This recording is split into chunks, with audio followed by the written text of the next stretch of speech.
everyone. Mel's actually set this up very nicely for me. All interconnects, as says Yolanda, actually. This works really nicely. Tortoise and the Hare. What happens when people ask you to speak at a conference 8 months in advance? You have no clue. So you come up with some kind of wanky metaphor that you're all going to get excited about. And it's like, this has got no relation to much of what's going on. But I've been thinking about it. And the Tortoise and the Hare, in this, yes, we're going to be talking about Agile versus legacy. Can I just ask, show of hands, who here comes from a pure play, totally agile, smooth as anything, you do it as lean as you can go? Farfetch is in the room, you better be putting your hand up. How many come from a slightly bigger organisation where there's at least something that holds you back on a day-to-day basis? And it could be your marketing unit, it could be your legacy systems, there's something that holds you back. Yeah. So when you read this comes from a place of cynicism in me. I read all these books about lean and agile and I think, what world do they live in that they can actually do this stuff so easily and bring it all together? I just like this picture, it was on my leaving card from Australia. I'm very pragmatic, so now this is going to be less thought-provoking. I like to come away from a conference having at least learned how to do something. So in the world that we're into, there's a lot that goes on. And like the previous two speakers, I've been in this game a really long time. When I first started, there wasn't even a mouse on the table. I was doing trading, and when you look at people like Nathan's RS Components, when you look at trading, you understand why human-centered design came about. It's been around for years. We've been doing it for years. We used to do it in really complicated systems. But now this internet, this retail world, yes, it is. It's a lot fluffier. Yeah, I don't even have personas anymore in the industry that I'm in now. I love retail, and I've worked in a lot of industries. And I think it's the most exciting industry to be in, because literally, not only is it changing every day, customers demanding more every day, but also, we could die tomorrow. Now, I don't actually believe this. I don't believe retail is dead and all those kind of things. I actually think shopping is going to go on forever. We're just going to do it in different ways. So I think we've got a wonderful world ahead of us. And the other interesting thing is as well, when I came to this, they said the theme was, how do you keep the customer in the room? But Luke seemed to say it was about growing. But I'm going with the how do you keep the customer in the room? So with all of this fluffle that comes out every day from most things, one of the things that's been working really well for me over the years is customer journey maps. And everything that I do, it changes every time I do it. There's no one specific way to do it. I suppose what I really want everybody to take away from this today is there are techniques out there, something that we do that brings the customer in. There's reasons that you can use them to help you in other ways. I'm quite Machiavellian. If a customer is the way that I will get something done inside the organisation, then I'll bring a customer in to do it. So there's a lot of slides, so I'm going to probably whittle through at pace here. So if I start gabbling, you can call me on it or do something with it. So how this all starts is you need to find the right problem. And a little bit like Mel was saying, you've got to reframe things. The amount of times the business comes to you and says something really smart like, let's increase by 5%, because if we do that, we'll make X million and that'll be great. Right, how are we going to increase by 5%? That's not the question. The question is always going to be, because that's by marketing people, to say this is the world that we live in at the moment. This is how the world used to be, and I would like to say that user experience has really helped to change these perceptions. Marketing came into the internet, obviously later than we did, and when they came in, they said, we know everything about this stuff, and this is what we're going to turn around and do things. And then they're finding out that actually, just selling to people doesn't really work. So the way they used to think about it in retail was very much about your prospect, your suspect, your customer, and then your loyal customer. Does that all make sense to people? Have you seen people working with that? That's how your marketeers will think about things. How are you doing it? This is how when they'll talk about personalization, who are you talking to? This is very much a marketing perspective. How do we get to these people? What do we do? How do we market at them? But if you turn it around a little bit, customers don't think like that. They don't think I might be a customer, I might not be a customer. All they're really doing is buying something and then owning something. And then you start to split that down. And this probably is familiar to, I would imagine most of you somewhere in your retail experience have this kind of journey. You might call it something else. You might have different elements. This is actually the Marks and Spencer's journey. But you've essentially got that, I'm trying to discover something, then I'm going to find it, then I'm going to choose it, All making sense? Everybody with me? Not really? There's a bit I'm going to put on here at the beginning at some point, which will be called the IKEA moment, which will be that I had no fucking clue I needed any of that stuff until you told me about it. And this is where marketing comes back in again, because they're really going to help us with that. The next two slides are a bit busy. I use this to help customers and to help sell user experience, and I've done this for years. How does this work? If you do the right things at each stage of this as you go along here, if you make it easy for customers, this is how you get them here. And the faster you get them to here, where they become your advocates, where they start saying things, and now we've got social media to help us do that, we've got tools to do that, this is where you want to go. And so everybody goes, well, that's nice because it's all about customers. And you go, well, yes, but also if you do it, you'll achieve business benefits. And what you're basically doing, saying to people, is get through the funnel as fast as you can. So what you're doing is mapping the journey of what's going on. And again, customer journey mapping, lots of books about that. Again, I find that people writing the books, there's not a lot that I can actually read about that goes, this is what we actually did. And so what I'm hoping to show you is the way that we sort of done them and use them. Because modelling is really useful, as long as it's done well. But then you can calculate, and what you need is data. Because otherwise you're just coming up with ideas. The amount of times I have seen people start with a journey that says, well, the user logs in. There is no user in the world that wants to log in, ever. And it's about what do they want to do? Well, they want to see something privately, they want to be secure, they want to get into something, they want to do something. And it's about changing the mindset of people around you to start thinking about that. So this is how I use them. We do 4 stages. We do a research and prep stage, and we are agile. We're agile where I work as well, but we've got lots and lots of legacy systems. I'm very fortunate to work. In fact, everywhere I've worked, if there's resistance to agile, we've eventually managed to knock it down. Is anybody not working in an agile way somewhere or another, or not understanding what agile is? You might be quite lucky in a way, because it becomes a sort of half-baked idea or something. But basically, most of us, in one way or another, everybody knows that it works, it's faster, it's better. But, as we've already heard from a couple of people, if you're only working on MVP, you can keep yourself really, really narrow. And this is what I try to avoid with all of my teams. I always ask them to design for the future. I want you to design for phase 10, not phase 1. Because if you don't know what's happening in phase 10, what you build in phase 1 will be wrong. And I've seen it work both ways. You know, I think when you're running something and you're optimizing, truly optimizing, then Agile works brilliantly. But if you want something new, you have to step back, look at it, and look at the whole problem of what you're doing. Even if it's within a bigger system, and a little bit of this is more like what you do once you're within the bigger system. The key, though, is always going to be get the research and the prep done. Then you bring everybody a room and you align and prioritise.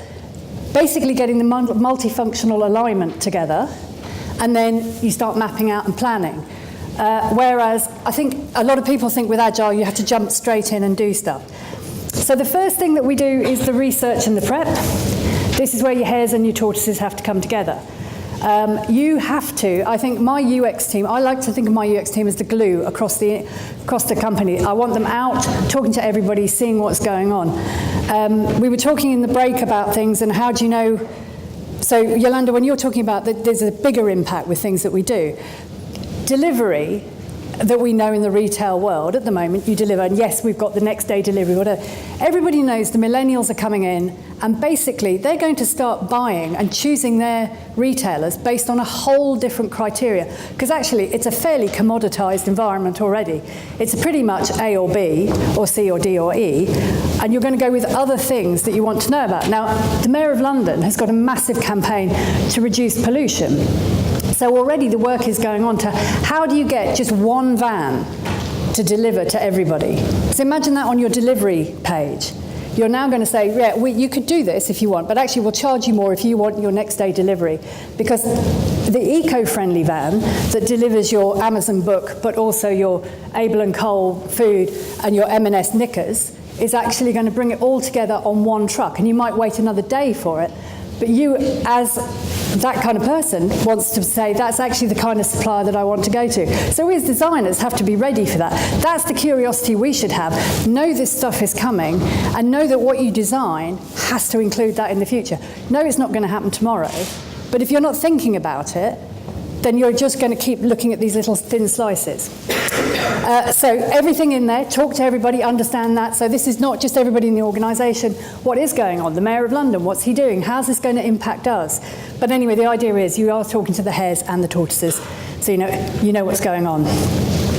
And you walk in and you literally follow the map. And as you're putting your data together, you're taking these steps and you start to flesh it out. And this is where things come together. And this will be different for every different company that you go into.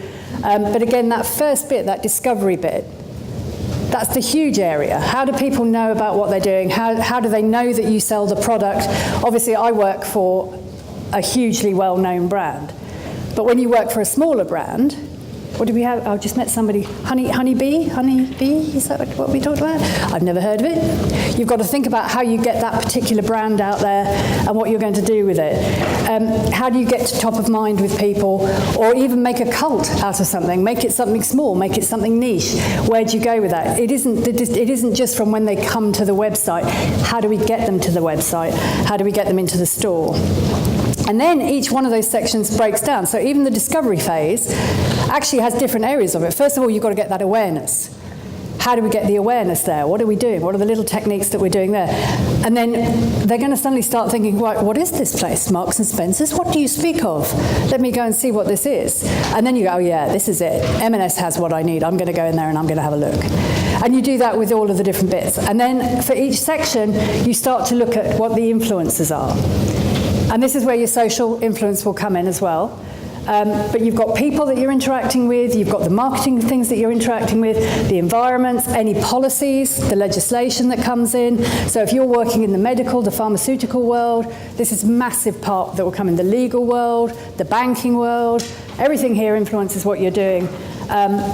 And luckily now, we're starting to bring in all these wonderful machine learning capabilities so that we can actually follow this technically as well as just ask people, what do you do and where do you go? And it's the combination of all of those. You then look at the emotions going on through this. How are they feeling when they go through? And this is why I don't really have personas in the retail world, because I don't think people shop differently. I don't think old people shop differently from young people. I don't think the act of shopping is very definitely, you're looking for something, you find something, you buy it, and you get it. And so what you're really thinking about is what's the other elements that are going on around it that influence how we're going to make it successful for you as an individual. If you're time rich or poor, whether you know what you're looking at, or if you're highly specialised in what you're looking at, what you haven't got a clue what I want. And in our little world in M&S, it's as simple as, I've got to go to a wedding and I haven't got a clue what to wear. I don't know what's trendy. I don't know what looks good on a 45-year-old woman. What the hell should I do? It's as generic as that, down to RS components. I need a very specific thing to do a very specific tiny thing with a thing that does a thing with a whatnot. And So what you do get from it is you get the journey starts to span out. And so you've got to make sure you're supporting the journey. So at the top, I need a pair of socks. There is absolutely no reason for me to make socks a sexy journey unless I'm happy socks and I'm doing just happy socks. But really, on the whole, socks is fairly functional. Inspirational, if it's a dress, if it's an occasion, I need something a bit more on that one. Your considered shopper, your sofa, that's a lot more. And that's really nice. It's a juicy thing for designers to do. You go, hold on a minute, they've got to keep coming back. They're fantastic ways of just saying, this is how we can design to make it easier for you. And then you've got, I don't have them at Marks and Spencer's, but I worked at Argos previously, and we had the distress purchase, and you get the people, the fridge is broken, it's got to be fixed, it's Easter, everything's gone wrong, I don't really care, can I get it today? That's my driver. Not the coolest, funkiest fridge, but I need it now, what can I have? So all of these really help us pull it together, and then you're, in all of this preparation time, what you're coming out from this is just the preparation stage, is all the data. Quant and qual, you've got trends, you've got themes, there'll be other things going on, what are we missing, what are the things going on that you don't even think about? Always look at something that isn't in your industry as a way to look for a trend that will come through and what you want to do. How much am I doing on time? And you align and prioritise. Basically then, you take all of this stuff that you've done, and remember you've talked to all these people, but you take them all into the workshop. This is the biggest thing. This is where your tortoises and your hares come together, and they start getting together with everything that's in there. And we do... Catherine, where are you? Hand up. So Catherine is my UX researcher. She is phenomenal. So I dispatch her off and say, go and talk to some human beings and find out what they're doing. And what she does is brings the customer back in the room for me. And so we come in, we have data, we have everything, but they're in the centre, good old customer. And what we start doing is, I'm sure you must have done some of this. Has anyone done this kind of journey mapping? You have the things along the top, so there's your map along the top, and you've got the swim lanes. What I'm loving about swim lanes nowadays is they're really changing. There's always the usual things, and you're looking for what are people thinking as in these different mindsets, what are the people that they're interacting with, what are the channels that they're interacting with. But you start to get now much more of how many things have we got now? We've got wearables, and what are the social media channels, who's influencing who. So you can have anything in these swim lanes. And I think the only thing I'd want you to walk out of here going, this is just a really useful technique. Whatever you're doing, it's a really useful technique. The key behind it, and this is difficult to do, they're not allowed to come up with solutions. There are so many ideas. I can absolutely guarantee that everybody will start off going, well, we need to put an email out at that stage, and that's what we need to do. That's the behaviour you have to stop at this point in time. You're not solutionising, to use a nice buzzword. You are actually trying to find out what the problem is, because that's where having so many people in the room will really, really help you, because they know so much. And you start mapping it out, and you've got a little bit here, and you do a little bit, and as you go this, and we did a fantastic one in M&S a few months ago before Christmas for furniture. And it was great because we had the ops guys in, we had the trading guys in, we had the tech guys in, we had people, Catherine brings the customer into the room, so we're all there, we've looked at competitors, it's all there in the room, and you can just see so very clearly that even if we built them the most amazing website and the most amazing products and everything that a customer wanted, it won't work because half the stuff in the back end isn't working. And those little tortoises sitting down there doing their stuff, and my lovely flashy hares that are running around going, yay, we can do all this, and look at the Agile, and look at this, we can make this all work, it's never going to come together. But when you put them all in the room together, we actually could find that we could put things in process together. And what we did was we walked the wall, so we can find different people. So you basically become the person. And I've got to tell you, I haven't actually managed to make anybody really act this out, but that would be my dream, is I would like everybody to, in groups, just go act out who the person is, walk the wall, and see what they would do at each different stage and how different it would be and how they would interact. And this one was a really simple one.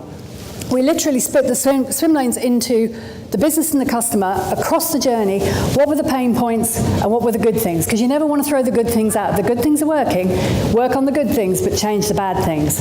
So we go through that. We put them all together. I'm going to go quickly because I realise I'm going to run out of time.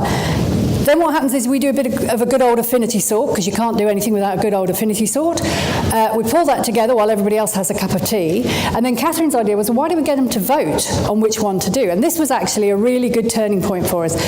So you take 7 sticky dots, and you put them on what you think is the most important. And if you think one thing is the one and only, you can put all 7 dots against it. So we were bringing things together, and they were putting what was it that we needed to do. Furniture at M&S. How many people knew that we did furniture at M&S? That's not good, is it? So we need to get that out there and let people know about it. This is just another example of one that we've done, but basically what you end up with at the end of it is we had 6 prioritised areas. Everybody from every function knew what they were going to do and what they were going to achieve and what holistically we were going to achieve and why we were going to achieve it. Now, how we were going to achieve it, they didn't know. So off they went, did it all again, and this is where we start doing the mapping of the journeys out and make them come together on it. So basically, I just wanted to show you that we've done this before. So I've done fast ones, I've done small ones, I've done big ones, I've done really, really big ones, I've done ugly ones, I've done pretty ones. And this was quite a nice one that came up last week, actually. We were doing bra fit. One of the things that happened for us in the furniture journey is we showed the emotional journey. And if there's nothing else you take away from this, the CEO looked at our experience map for furniture, and he saw all the bits and pieces on it, but what he saw was the emotional journey. And I've never been a big fan of the emotional journey, because sometimes there's not a lot of data that goes into it. Occasionally it's just sort of like people saying, we know we pissed people off at this point, and that happens. He looked at that and he went, I can't believe that there are so many misery points along that journey for the customer. Here, take the millions of pounds and go develop that out. Makes us very happy. This is the bra fit one. We have a funny old organisation, because we have this, our Encore is our core customer. She's 55 to 70. There's a Tortoise, although she probably some of them are quite cool and they want to be Hares. We've got the Grow, which is 30 to 55. And the people we're not really looking at is pre-Grow, so the younger people, but they do their bras, first bras come to Marks and Spencer's.